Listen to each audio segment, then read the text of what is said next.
பிரேக்ஃபாஸ்ட்டுக்கு அந்த நூடுல்ஸ் வந்து ஒரு பவுலில் போட்டேன். ஒரு சிசர்ஸ், கிச்சனில் கட் பண்ணக்கூடிய சிசர்ஸை வச்சு இந்த நூடுல்ஸை வந்து சின்ன சின்ன பீஸாக கட் பண்ண போகிறேன். ஸோ நூடுல்ஸ்க்கு பதில் நீங்கள் வந்து ஸ்பெகதி யூஸ் பண்ணிக்கலாம்,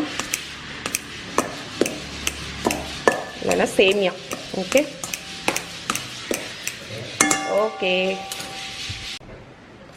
ஸோ இப்போ இதில் வந்து கொஞ்சம் ரவை போட்டுடலாம். நான் வந்து இப்போ 1 கப்பு நூடுல்ஸ் இருக்குன்னு வைங்களேன், நான் வந்து ஒரு 1/2 கப் வரைக்கும் ரவை போட்டேன். அதுக்கப்புறம் இதில் கொஞ்சம் ஒரு 1/4 கப் வரைக்கும் தயிர் ஊற்றிக்கலாம். இல்லை, ஒரு 1/2 கப்பே தயிர் ஊற்றிக்கிறேன். இப்போ இதை மிக்ஸ் பண்ணிடலாம்.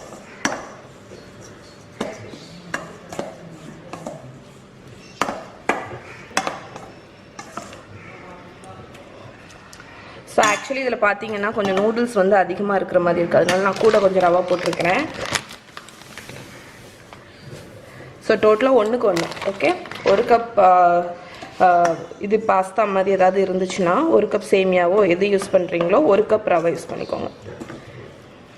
ஏன்னா அப்போ தான் நம்ம தோசை விடும்போது ஒழுங்காக வரும், இல்லைன்னா வராது. கூட கொஞ்சம் தண்ணி ஊற்றிக்க போகிறேன்.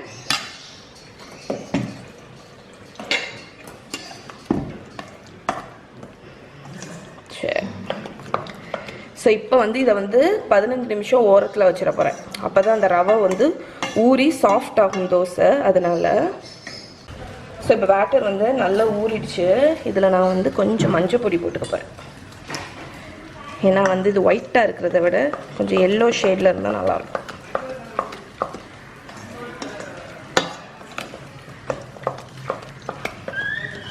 ஓகே, இப்போ வந்து இதில் வெங்காயம், கட் பண்ணி வச்சுருக்கிற கொத்தமல்லி கீரை, பச்சை மிளகாய் எல்லாத்தையும் ஆட் பண்ணிடலாம். ஸோ இப்போ இதை வந்து மிக்ஸ் பண்ணிடுறோம். உப்பு போட மறந்துட்டேன்.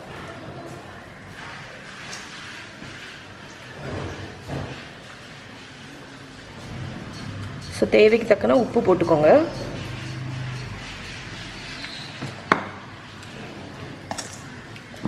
ஸோ இந்த பேட்டர் வந்து ரொம்ப திக்காகவும் இருக்கக்கூடாது, ரொம்ப தண்ணியாகவும் இருக்கக்கூடாது. ஓகே, எல்லாம் போட்டு கலந்தாச்சு. இப்போ வந்து இது ரொம்ப திக்காக இருக்குது, நான் கொஞ்சம் தண்ணி ஊற்றிக்க போகிறேன். ஓகே, அவ்வளோதான்.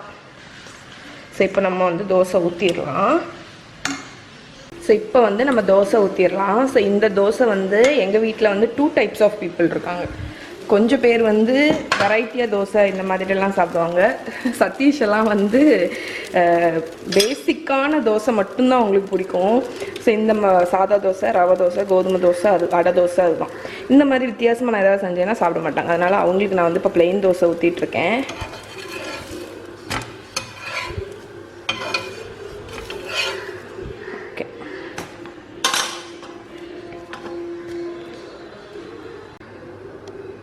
ஸோ இப்போ நம்ம வந்து தோசை ஊற்றிடலாம்.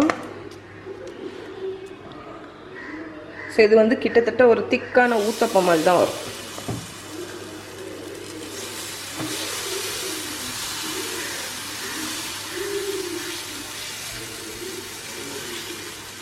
ஸோ ரவா ஊத்தப்பம்லாம் செஞ்சுருப்பீங்கள்ல, இது வந்து டெக்ஸ்சர் வந்து இதில் இடையில அந்த இது இருக்கிறதுனால டெக்ஸ்சர் வந்து கொஞ்சம் வித்தியாசமாக இருக்கும், ஆனால் நல்லாயிருக்கும். மெயினாக குட்டீஸ்க்கு வந்து பிடிக்கும். ஓகே, ஸோ இப்போ வந்து கொஞ்சம் ஆயில் எடுத்து ஆயிலை ஊற்றி இது வந்து லோ ஃப்ளேமில் குக் ஆகட்டும். அடி சைட் ப்ரௌன் ஆனோன்னா திருப்பி போட்டு திருப்பி குக் பண்ணுவோம். ஸோ என்னோடய புது ஃப்ரை தோசை தவா பார்த்தீங்களா? ஸோ இது எல்லாமே என்னோடய ஷாப்பிங் ஹோம் சென்டர் ஷாப்பிங் இதில் உள்ளது. இப்போ ரீசெண்டாக கொஞ்சம் ஹோம் சென்டரில் வந்து ஷாப்பிங் பண்ணேன். இது அதுக்கப்புறம் அந்த ப்ரெட் ஸ்டோரேஜ். உங்களுக்கு அந்த ஷாப்பிங் ஹால் வேணுன்னா சொல்லுங்கள், நான் நெக்ஸ்ட் விலாகில் இன்க்ளூட் பண்ணுறேன். ஸோ இப்போ வந்து பார்த்திங்கன்னா இந்த டாப் சைடு வந்து நல்ல குக்கான மாதிரி இருக்குல்ல, இந்த டைம் நம்ம ஃப்ளிப் பண்ணிடலாம். ஸோ எப்படியும் ஒவ்வொரு சைடும் குக் ஆகிறதுக்கு 1 to 2 நிமிஷம் ஆகும். ஸோ இப்போ இந்த ஓகே, ஸோ நம்மளோட பேன் கேக் ரெடி. இப்போ நான் இதை வந்து மற்றது எல்லாத்தையும் சுட்டு முடிச்சுட்டு காணிக்கிறேன் உங்களுக்கு. ஓகே ஃப்ரெண்ட்ஸ், ஸோ இதுதான் என்னோடய பிரேக்ஃபாஸ்ட். தோசை, அதுக்கப்புறம் இது என்னது பாஸ்தா நூடுல்ஸ் தோசை. இது வந்து நேற்று வச்ச வெங்காய சட்னி.